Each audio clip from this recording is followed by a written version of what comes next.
जय हिंद। तो चलिए क्या देखते हैं हिस्ट्री पहले इससे पहले क्लास में आपको क्या बताए थे। तो इससे पहले क्लास में आपको वेदों के बारे में बताए थे। वेद बता दिए थे, उपवेद बता दिए थे, उपवेद के ज्ञाता बता दिए थे, वेदों के ज्ञाता बता दिए थे, ब्राह्मण ग्रंथ बता दिए थे, और क्या आरण्य के बारे में बता दिए थे। अब क्या बचा था? पुराण बचा हुआ है, उपनिषद, ये सब बताना है। देखिए वेद तो बता दिए थे, अब वेदों का अंग देखते हैं। वेदों के अंग को हम लोग कहते हैं वेदांग। क्या कहते हैं? वेदांग। वेदों का अंग क्या कहलाता है? वेदांग। वेदांग। वेदों का अंग क्या कहलाता है? वेदांग। वेदों का अंग क्या कहलाता है? वेदांग कहलाता है। वेदांग 6 प्रकार के हैं। कितने? 6 है। कितने प्रकार का? 6 है। इसमें क्या है? वेदों का अंग, यानी वेदों के अंग के बारे में चर्चा है। मतलब वेद में क्या क्या चीज़ें हैं उस सब के बारे में किससे चर्चा है? वेदांग। वेदांग 6। इसका ट्रिक है व्याजो निसी कक्ष। इसका ट्रिक कौन सा है? व्याजो निसी कक्ष। व्याजो निसी कक्ष। व्या से हो जाएगा व्याकरण। व्याकरण हो जाएगा व्याकरण। व्या से क्या हो जाएगा? व्याकरण। ज्योतिष। ज्यो से हो जाएगा ज्योतिष। नि से निरुक्त। शिक्षा। और हो जाएगा कल्प। और ये हो जाएगा छंद। ये 6 है। 3 या 3 6। तो व्याजो निसी कक्ष, व्याकरण, ज्योतिष, निरुक्त, शिक्षा, कल्प, छंद। व्याकरण, ज्योतिष, निरुक्त, शिक्षा, कल्प, छंद। तो देखिए व्याकरण क्या है? व्याकरण में एक बहुत बड़ा व्याकरण के सबसे बड़ी पुस्तक का नाम है अष्टाध्यायी। कौन से? अष्टाध्यायी। अष्टाध्यायी पुस्तक किसने लिखा था? अष्टाध्यायी की पुस्तक पाणिनि। किसने? पाणिनि की पुस्तक जो है अष्टाध्यायी। तो व्याकरण के में सबसे बड़ी पुस्तक जो है वो अष्टाध्यायी किसकी? पाणिनि की पुस्तक है। पाणिनि की पुस्तक अष्टाध्यायी। तो व्याकरण के सबसे बड़ी पुस्तक का नाम क्या है? अष्टाध्यायी। अष्टाध्यायी किसने लिखा था? पाणिनि ने लिखा था। ज्योतिष में देखिए, ज्योतिष में सबसे बड़ा महत्वपूर्ण पुस्तक देंगे तो बृहद संगीता। कौन सा का? बृहद संगीता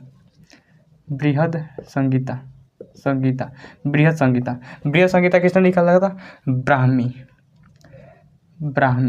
बृहद संगीता किसने लिखा था? ब्राह्मी ने लिखा था। बृहद संगीता किसने लिखा था? बृहद संगीता। तो व्याकरण की सबसे बड़ी पुस्तक अष्टाध्यायी, पाणिनि ने लिखा है। ज्योतिष की सबसे बड़ी पुस्तक बृहद संगीता किसने लिखा था? ब्राह्मी ने लिखा है। कहता है ब्राह्मी ने लिखा है। निरुक्त क्या देखते हैं? देखिए निरुक्त जो है, ये निरुक्त की रचना किसने किया था? तो यास्क। निरुक्त की रचना यास्क। निरुक्त की रचना किसने किया था? यास्क ने किया था। निरुक्त में किसकी चर्चा है? तो भाषा वगैरह की चर्चा है। कहता है भाषा का अध्ययन किस में आता था? निरुक्त के में आता था। बाकी सभी तो वेदों के बारे में बताया, ये जो है वो भाषा के बारे में बताया। निरुक्त निरुक्त किसने लिखा था? यास्क ने। उसके बाद शिक्षा तो अभी तक कभी खत्म ही नहीं हुआ है। शिक्षा तो अभी तक चल रहा है। कल्प क्या देंगे? कल्प और छंद क्या हो जाएगा? छंद गौतम ऋषि। छंद को किसने लिखा था? गौतम ऋषि। तो ये वेदांग। तो वेदों का अंग, अगर वेदों का अंग देखना चाहते हैं तो किस में मिलेगा? वेदांग में। किस में मिलेगा? वेदांग में। अब देखते हैं उपनिषद। पहले पुराण देखें। पुराण नहीं बताए। देखिए पुराण को 5वां वेद कहा जाता है। उसको मिटाइए पहले।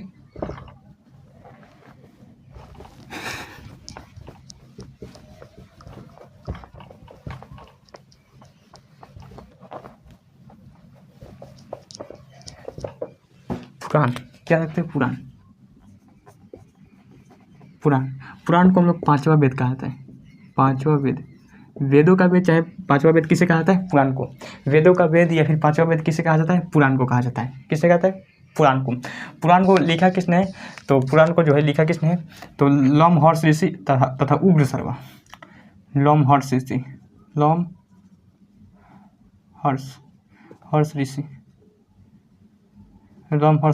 तथा उग्रसर्वा।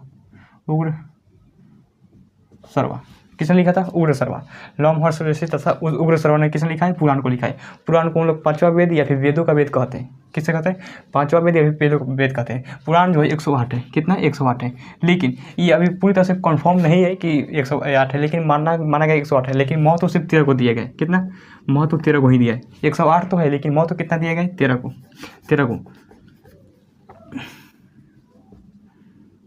महत्व कितना है? 13। लेकिन है संख्या कितना है? 108 संख्या, लेकिन महत्व 13 को ही। इसमें सॉरी, तो हम क्या बोलते हैं? उपनिषद के बारे में बता दिए। उपनिषद उपनिषद नहीं, इसका जो ये 18 को है, इसकी संख्या कितना है 18 है। पुराण की संख्या कितना है 18 है। पुराण की संख्या जो है वो कितना है 18 है। और इसमें से सब फेमस नहीं है, सबसे आप पहले मिलेगा विष्णु पुराण। क्या मिलेगा? विष्णु पुराण, मत्स्य पुराण और तीसरा जो मिलेगा मत्स्य पुराण के बाद कौन सा आ जाएगा? वायु पुराण। कौन सा है? वायु पुराण। देखिए विष्णु पुराण में किसकी चर्चा है? विष्णु पुराण क्या देखते हैं? विष्णु पुराण आप देखेंगे विष्णु पुराण में किसकी चर्चा है? तो मौर्य वंश की चर्चा है। किसे? मौर्य। आप कहेंगे मौर्य वंश की चर्चा कैसे आ गई विष्णु? देखिए पुराण जो है वो कहते हैं प्राचीन इतिहास को बताता है, प्राचीन राजवंश को बताता है। पुराण में क्या होता है कि प्राचीन राजवंश जितने भी हुए तो उनके बारे में बताता है पुराण। तो इसमें विष्णु पुराण किसकी चर्चा है? मौर्य वंश की चर्चा है। मत्स्य पुराण में सातवाहन वंश की चर्चा है, सातवाहन वंश की चर्चा है। और वायु पुराण में किसकी चर्चा है? वायु पुराण में किसकी चर्चा है? गुप्त वंश की। कहते हैं गुप्त वंश की चर्चा है। इसी में कहा गया है कि गुप्त वंश में समुद्रगुप्त एक राजा था। तो उसने कहा है कि समुद्रगुप्त जो है वो 3 समुद्र का पानी पीता था। कितने समुद्र का? 3 समुद्र का। एक तो अरब सागर, हिंद महासागर और बंगाल की खाड़ी। ऐसा मतलब कहा गया। उसमें क्या होता था कि जो भी राजा था वो मतलब उसी जगह से पानी पी सकता था जहाँ तक उसका क्षेत्र है। तो इसका क्षेत्र तीनों जगह था, अरब सागर, हिंद महासागर और बंगाल की खाड़ी। तो इसीलिए कहा गया है कि समुद्रगुप्त का घोड़ा जो है वो 3 समुद्र का पानी पीता था। तो यही कहावत है। किस में कहा गया? वायु पुराण में। तो गुप्त वंश की चर्चा किस पुराण में? ये क्वेश्चन पूछा, याद कीजिए। गुप्त वंश की चर्चा किस पुराण में? तो वायु पुराण। किस वंश में? किस पुराण में? वायु पुराण। देखिए वेदों को किसे कहता है? पुराण को कहता है। इसमें कहा गया कि SC ST और फीमेल, कौन सा? फीमेल और SC और ST को ये पुराण पढ़ने से क्या कर देगा? रोक लगा दिया गया था। अभी तो पुराण तो पढ़ा भी रहे हैं, लेकिन उस समय जो था फीमेल और SC ST जो है वो क्या कर दिया गया था? रोक लगा दिया गया था। आपको इस सब बहुत से चीज़ें मिलेंगी। आप जब हिस्ट्री पढ़ेंगे तो आपको महिलाओं को जो था वो SC ST को मतलब उसको स्तन ढकने के लिए टैक्स देना पड़ता था। सोचिए इतना बहुत जो था घटिया कानून था उस समय। बाद में ये सब सुधरा। तो फीमेल और SC ST को रोक लगा दिया इसमें पुराण जो है SC ST और फीमेल उस समय नहीं पढ़ सकते थे। अभी सब हट गई सब, अभी तो पढ़ा भी रहे हैं लोग। तो ये सब कौन सा है? पुराण। कौन सा है? पुराण। तो पुराण में यही सब है, विष्णु पुराण, मत्स्य पुराण, वायु पुराण, ये तीनों फेमस है। लेकिन इसके संख्या कितने? 18 है। इसे वेदों का वेद, ये भी 5वां वेद कहा जाता है। किसका? पुराण को। अब देखते हैं उपनिषद ही उसने बताए थे। उपनिषद की संख्या 108 है।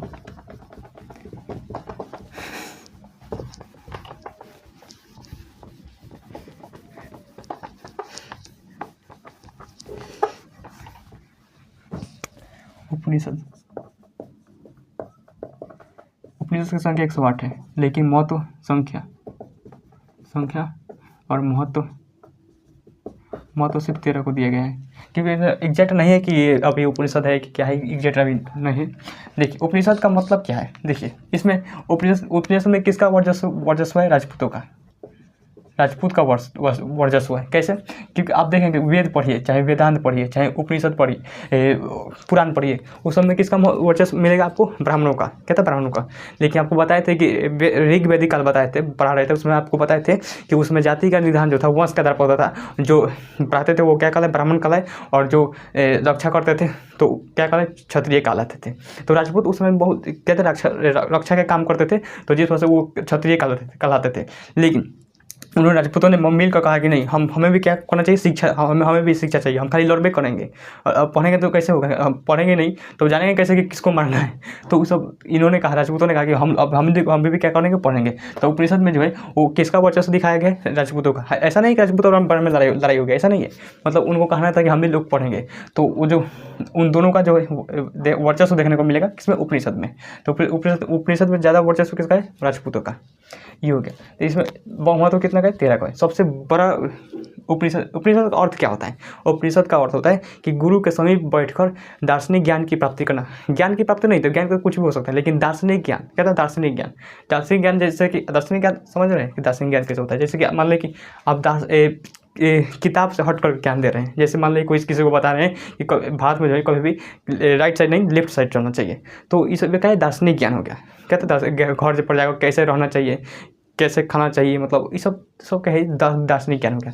तो उपनिषद का अर्थ होता है कि गुरु के समीप बैठकर दार्शनिक ज्ञान की प्राप्ति करना, उपनिषद का होता है। तो अब उपनिषद में देखिए सबसे बड़ा उपनिषद आएगा बृहद नारायण उपनिषद। बृहद नारायण बृहद नारायण उपनिषद। सबसे बड़ा उपनिषद कौन सा आ जाएगा? बृहद नारायण उपनिषद। सबसे बड़ा उपनिषद बृहद नारायण उपनिषद है। कौन सा? ये सबसे बड़ा है और सबसे प्राचीन भी है। कौन सा है? बृहद नारायण उपनिषद। दूसरा जलोपनिषद, कठोपनिषद पे देखते हैं। कठोपनिषद देखिए बृहद नारायण में सबसे बड़ा है। क्या है? सबसे बड़ा है और सबसे प्राचीन भी है। क्या है? प्राचीन है। और कठोपनिषद में किसकी चर्चा है? यम, नचिकेता और ओम की चर्चा है। यम, नचिकेता और ओम की चर्चा है। किसकी चर्चा? यम, नचिकेता, ओम की चर्चा। ये क्वेश्चन पूछता है कि बताइए यम और नचिकेता की चर्चा किस उपनिषद में? तो कठोपनिषद। किस उपनिषद में? कठोपनिषद। आपको ब्रह्मा विष्णु महेश की चर्चा मिलेगा जलोपनिषद।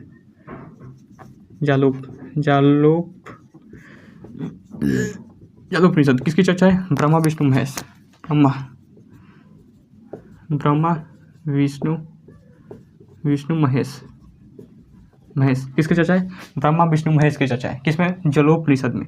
बृहद नारायण में सबसे प्राचीन और सबसे बड़ा उपनिषद है कठोपनिषद। यम, नचिकेता, ओम की चर्चा है। और जलोपनिषद में ब्रह्मा विष्णु महेश की चर्चा है। इसी में कहा गया है ये जो किसी भी मानव के लिए क्या होना चाहिए? किसी भी मानव के 4 आश्रमों की बात की गई। किससे? 4 आश्रमों की बात की। 4 आश्रमों के बारे में बात की गई है। 4 आश्रम के मैंने कहा गया है कि किसी भी किसी भी व्यक्ति का जीवन जो है 4 खंडों में होता है। जैसे कैसे होता है? जैसे अब इस तरह से पहला जो 0 से जो 5 वर्ष का उम्र होता है ये शिशु होता है, बाल्यावस्था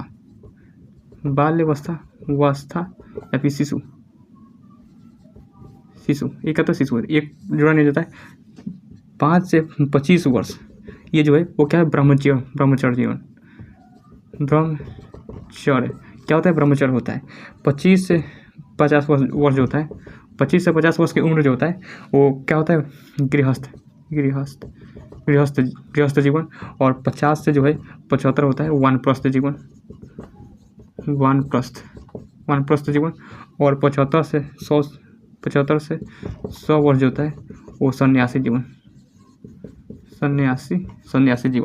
व्यतीत करता है। किसमें वो कहा है? जलोपनिषद में।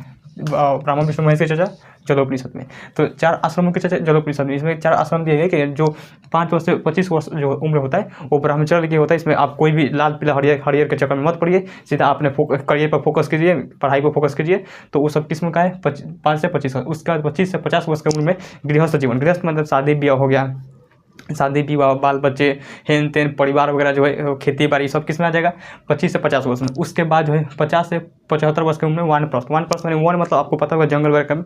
तो आप ये सब मतलब परिवार को से मोह माया धीरे धीरे हटाकर आप क्या करिए? आप जंगलों में नहीं जाइए, मतलब अलग अलग जाके क्या कीजिए?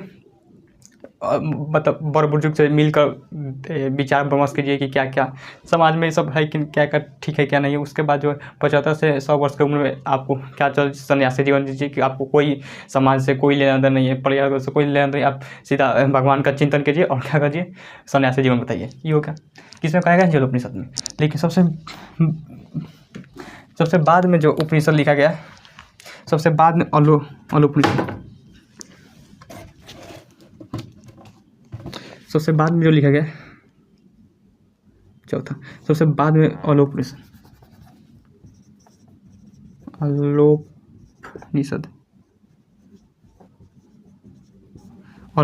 सबसे बाद में कौन सा लिखा गया? अलोपनिषद। सबसे नवीनतम उपनिषद कौन सा है? अलोपनिषद। नवीनतम उपनिषद कौन सा है? अलोपनिषद। लेकिन सबसे फेमस उपनिषद आपको पढ़े होंगे मुंडको उपनिषद। फेमस उपनिषद कौन सा है? मुंडको उपनिषद। मुंडको उपनिषद में किसकी चर्चा है? सत्यमेव जयते की चर्चा है। सत्यमेव जयते।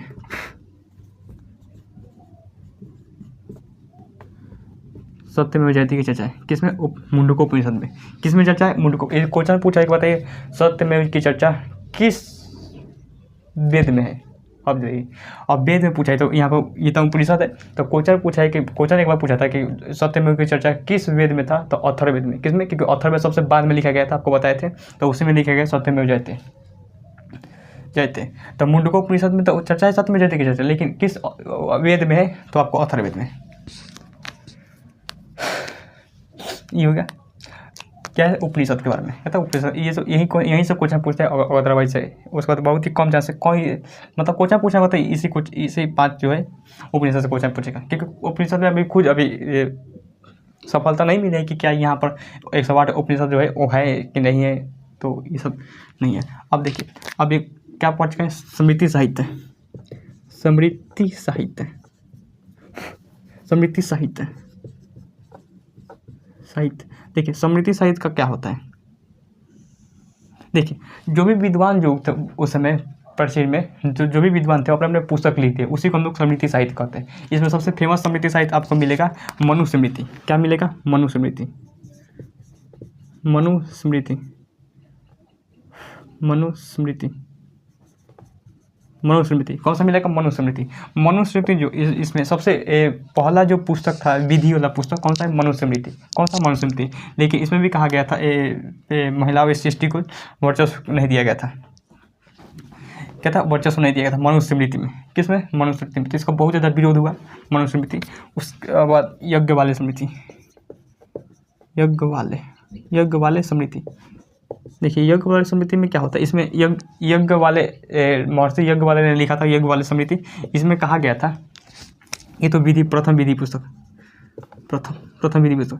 इसमें कहा गया था कि आपको जो मन करे वो कर सकते हैं। किसमें? यज्ञ वाले स्मृति में। जो मन वो कर सकते हैं। आप जुआ खेलना चाहते हैं तो आप जुआ खेल सकते हैं, शराब पीना चाहते हैं शराब पी सकते हैं। तो ये सब किसमें कहा गया? इसमें जुआ को प्रस्तुत, जुआ तो जुआ को कहता है प्रस्तुत, जुआ को वर्चस्व दिया गया था। किसमें? यज्ञ वाले स्मृति में। तो और बहुत सारी स्मृति थी, लेकिन इसमें 26 को स्मृति है, तो इसमें फेमस यही दोनों मिलेगा। सबसे फेमस मिलेगा मनुस्मृति। कहता है मनुस्मृति। स्मृति साहित्य में भी कहा गया था एक स्मृति, उसमें कहा गया था कि 25 वर्ष लड़का और 12 वर्ष की लड़की की क्या था? शादी कराई जाती थी। सोचिए 25 वर्ष लड़का, बताइए कितना एज डिफरेंस है। कहता इतना एज डिफरेंस होना चाहिए, बताइए। तो बुझा रहा है कि कोई गोद ले रहा है, ऐसे होता है। तो ऐसा नहीं, तो इसमें किसके चाचा है? 25 वर्ष लड़का और 12 वर्ष की लड़के की शादी करा दी जाती थी। और ये होता था, कहता है ये होता था। लेकिन बाद में जब अंग्रेजों ने आए उसके बाद उन्होंने ये सब परंपरा को सब खत्म किया। लेकिन अंग्रेज कहीं कुछ काम जो है अच्छा किए हैं। तो ये सब क्या कर दिया? समाप्त कर दिया। बाल विवाह को समाप्त कर दिया था अंग्रेज। वो सब पढ़ाएंगे अभी हिस्ट्री में आगे। तो ये 12 वर्ष की लड़की की शादी कराई जाती थी। किसमें? स्मृति साहित्य। तो ये सब क्या है? स्मृति साहित्य, उपनिषद देख लिए। तो आज के लिए यहीं तक रहने देते हैं, तब तक मिलते हैं किसी नेक्स्ट क्लास में।